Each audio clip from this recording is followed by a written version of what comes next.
तो देखिए हमारे पास ये झाड़ू वाली सीख है। तो अगर आप यहाँ पर ध्यान से देखेंगे तो यहाँ पर 2 स्क्रू दिए गए हैं। ये पत्ती कुछ इस टाइप की होती है, ये देखें दोस्तों। अगर आपकी सिलाई मशीन भी धागा काटती है यानी कि सुई के पास से धागा तोड़ती है, तो इसके लिए आज के वीडियो में हमने आपको 3 ऐसी सेटिंग बताई हैं जिनको अगर आप कर लेते हैं तो आपकी सिलाई मशीन कभी भी धागा नहीं काटेगी, कभी भी धागा नहीं तोड़ेगी। सबसे पहले तो हमने ये वाली प्लेट निकाल देनी है। उसके बाद हमने प्रेशर फूट को भी खोल देना है इस तरह से। फिर हमने निडल वाली प्लेट भी खोल देनी है। फिर हमने बॉबिन केस को इस तरह से बाहर निकाल लेना है। उसके बाद हमने शटल वाले स्क्रू भी खोल देने हैं। तो जब तक आप वीडियो को लाइक करके शेयर भी कर दीजिए। अगर आप चैनल पर पहली बार आए हैं तो सब्सक्राइब भी कर लीजिए। ये देखें इस तरह से खोलने के बाद तो उससे पहले आपने यहाँ पर एक काम और करना होगा। आपने यहाँ पर सफाई कर लेनी है इस तरह से। तो अब जो मैं आपको सेटिंग बताने जा रहा हूँ उससे पहले आपने यहाँ पर एक काम और करना होगा। आपने शटल को इस तरह से निकाल देना है। ये बहुत ही आसानी से बाहर निकल जाता है। फिर हमने क्या करना है, यहाँ भी इसको साफ कर देना है क्योंकि यहाँ भी कई बार कचरा वगैरह फंस जाता है। तो अब हमने यहाँ पर ऑयलिंग कर देनी है। उसके बाद हम आपको आगे बताएंगे आपने क्या करना है जो आपकी मशीन धागा ना तोड़े। फिर हमने दोबारा से शटल को लगा देना है इस तरह से। तो अब आते हैं सबसे मेन और इम्पोर्टेंट टॉपिक पर। अगर आपकी मशीन बार बार धागा तोड़ रही है तो आपने यहाँ पर क्या चेक करना होगा। तो अगर आप यहाँ पर ध्यान से देखेंगे तो यहाँ पर 2 स्क्रू दिए गए हैं। तो ये स्क्रू क्यों दिए गए हैं, यहाँ पर देख सकते हैं पत्ती लगी होती है जिसको हम छीका पत्ती बोलते हैं। तो आपने यहाँ पर क्या चेक करना है, तो कई बार क्या होता है मशीन चलते चलते यहाँ से पत्ती टूट जाती है। ये पत्ती कुछ इस टाइप की होती है, ये देखें। तो यहाँ पर ये पत्ती इस तरह से लगाई जाती है। तो जब यहाँ से पत्ती टूट जाती है तो आपकी मशीन धागा काटने लगती है। तो आपने क्या करना है, तो पहली वाली पत्ती खोलने के बाद ये वाली पत्ती लगा देनी है। तो आपकी मशीन धागा नहीं काटेगी।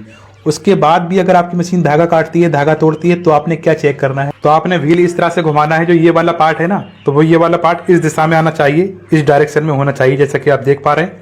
अब हमने क्या करना है, जो शटल की ये वाली साइड होती है वो भी हमने इसी के डायरेक्शन में रखनी है इस तरह से। ये देखिए इस तरह से रखने के बाद अब देखिए बहुत ही आसानी के साथ शटल लग चुका है यहाँ पर। तो आपने यहाँ पर ये चेक करना है कि आपकी निडल शटल की नोक में टकरा तो नहीं रही है।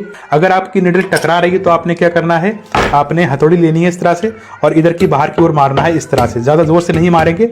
इस तरह से मारने के बाद अब आप दोबारा से चेक करेंगे तो इस तरह से हथौड़ी मारने के बाद आपकी निडल शटल में नहीं टकराएगी। उसके बाद सबसे मेन और इम्पोर्टेंट जो बहुत सारे बिगिनर्स नहीं जानते, फिर उसके बाद हमने क्या करना है, ये जो निडल प्लेट होती है हमने यहाँ पर क्या चेक करना है। हमने सबसे पहले तो इसका निडल वाला होल चेक करना है। जो ये जो होल होता है, तो कई बार मशीन चलते चलते ये निडल प्लेट पुरानी हो जाती है और इसका होल बड़ा हो जाता है और बड़ा होने की वजह से भी आपकी मशीन धागा काटती है। होल ज़्यादा बड़ा हो गया है तो आप ये पटली चेंज कर दें। तो आपने यहाँ पर एक चीज़ और चेक करनी है, यहाँ पर अंदर वाली साइड में निशान बन जाते हैं, किनारे बन जाती हैं। तो किनारे बनने की वजह से, खुरखुरा होने की वजह से आपकी मशीन धागा काटती है। तो इसके लिए आपने क्या करना होगा, तो जैसा कि आप देख सकते हैं हमारे पास ये झाड़ू की सीख है जो नॉर्मली सब लोग जानते ही हैं। तो आपने क्या करना होगा, इस होल में डालनी है इस तरह से। आप इस होल में डालेंगे ना इस तरह से, ये देखें। तो हमने इस सीख को हमने इस होल में डालना है इस तरह से और हमने इस तरह से घुमाना है, ये देखें। तो आप चाहे तो यहाँ से तोड़ सकते हैं। तो देखिए हमने यहाँ से तोड़ दिया इसको। इससे क्या होगा, जो किनारों में दरारें बन गई हैं, किनारे बन गए हैं, जो खुरखुरापन आ गया है वो यहाँ से खत्म हो जाएगा और चिकनापन आ जाएगा। आपने इस तरह से करीब 2 मिनट तक करना है इस तरह से, ये देखें। और आप इस तरह से घुमाएंगे, ये देखें। इस तरह से लेने के बाद तो अब आप देख सकते हैं यहाँ से इसमें जो धारें बन गई थी, किनारे बन गई थी, वो किनारे सारी खत्म हो जाएंगी। तो आपकी मशीन धागा नहीं काटेगी। उसके बाद हमने निडल प्लेट को लगाना है। फिर हमने क्या चेक करना है, ये जो निडल वाली रॉड होती है, आपने क्या करना होगा, इस रॉड को इस तरह से पकड़ कर देखना है, अप डाउन ऊपर नीचे करके देखना है। और आपने इस तरह से भी करना है, ये देखें। इस तरह से लेफ्ट राइट और इस तरह से आगे पीछे करके देख लेना है। तो आपने ये पता लगाना है कि आपकी रॉड हिल तो नहीं रही है, ये ऊपर नीचे तो नहीं हो रही है। होता क्या है, कई बार आपकी रॉड हिलने लगती है, पुरानी हो जाती है, तो हिलने की वजह से आपकी मशीन धागा तोड़ती है, धागा काटती है। तो अगर आपकी रॉड खराब है तो आपको न्यू रॉड डालना पड़ेगी और अगर आप रॉड नहीं चेंज करेंगे तो आपकी मशीन धागा काटती रहेगी। उसके बाद आपने क्या करना होगा, शटल को चेक कर लेना है।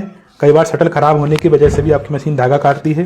तो आपने क्या करना होगा, यहाँ से पकड़ेंगे इस तरह से। तो आपने इस तरह से अप डाउन नीचे ऊपर करके देखना है। अगर आपका शटल ऊपर नीचे हो रहा है यहाँ से, तो समझ लीजिए आपका शटल पुराना हो गया है, तो आपको शटल भी चेंज करना पड़ सकता है। बाकी अगर आपकी रॉड और शटल सही है और जो मैंने सेटिंग बताई है, अगर आप ये सेटिंग करेंगे तो आपकी मशीन कभी भी धागा नहीं काटेगी। Thanks for watching this video.